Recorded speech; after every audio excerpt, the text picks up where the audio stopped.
The latest period we have found on the top is the very beginning of the 4th millennium BC. So here the 6th and 7th millennium, there the 4th millennium BC. So a very, very long sequence for the pre and proto history of the Erbil Plain and northern Mesopotamia.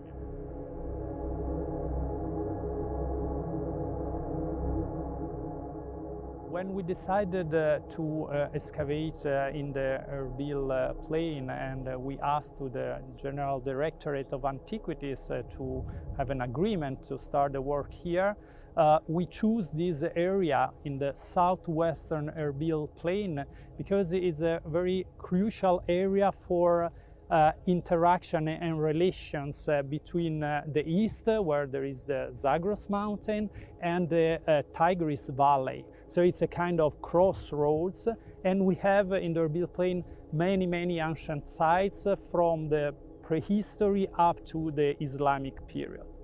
Helawa and Aliawa offers the best choice for us to investigate in a long-term perspectives the beginning of the agriculture and socio-economic complexity in the 5th millennium BC, and the changes of the area through times up to the great empires of the Assyrians, of the Achaemenids, of the Parthian and Sasanian, up to the Islamic period.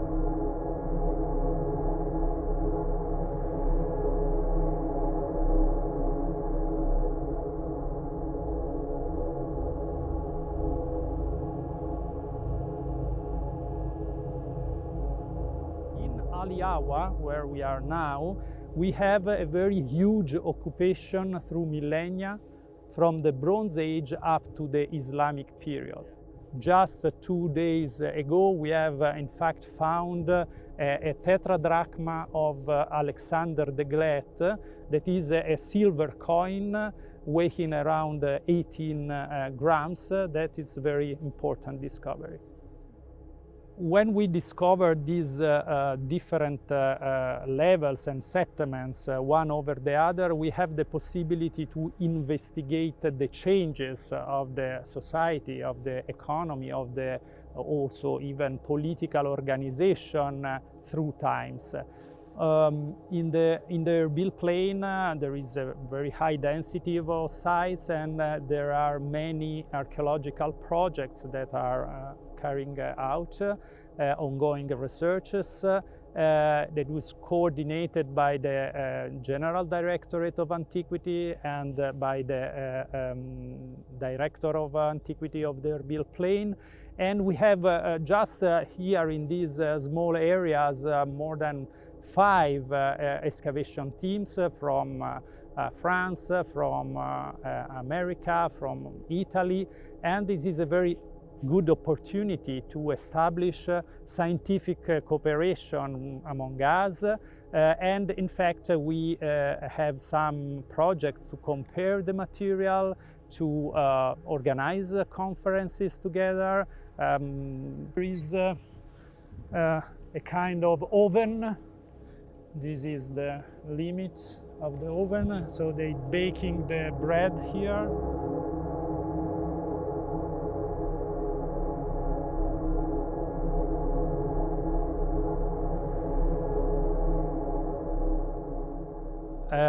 I'm from Roma, and I teach in Milan, in north of Italy.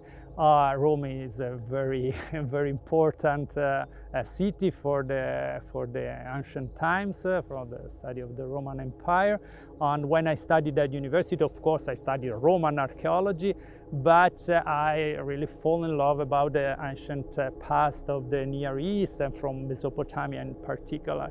And I decided during my study to study for becoming an archaeologist of the ancient Near East. And I think there is more than one reason that this is very important also for the Italian archaeology.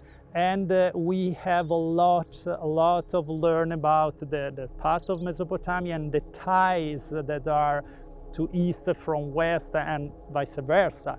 So it means that the ancient roots of the history of humankind can be found here, and there was continuously interactions about cultures. So we can to think in kind of in a kind of way that is a global way of the cultures. So that means it's very important also for the ancient past of Italy to be here.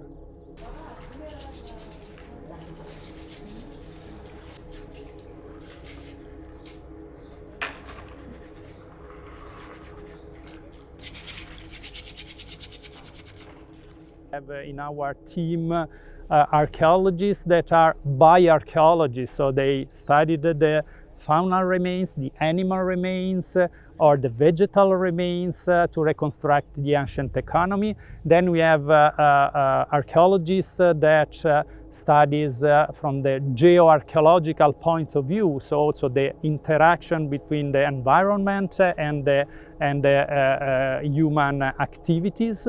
And then we have a group of students, of course, of different levels, from the PhD, undergraduate, and graduate. So the younger can learn from the older one, and they are a group that is also made by some people coming from other universities. We have one archaeologist from Paris and another one from UCL. So also inside our group we have a relation between other universities.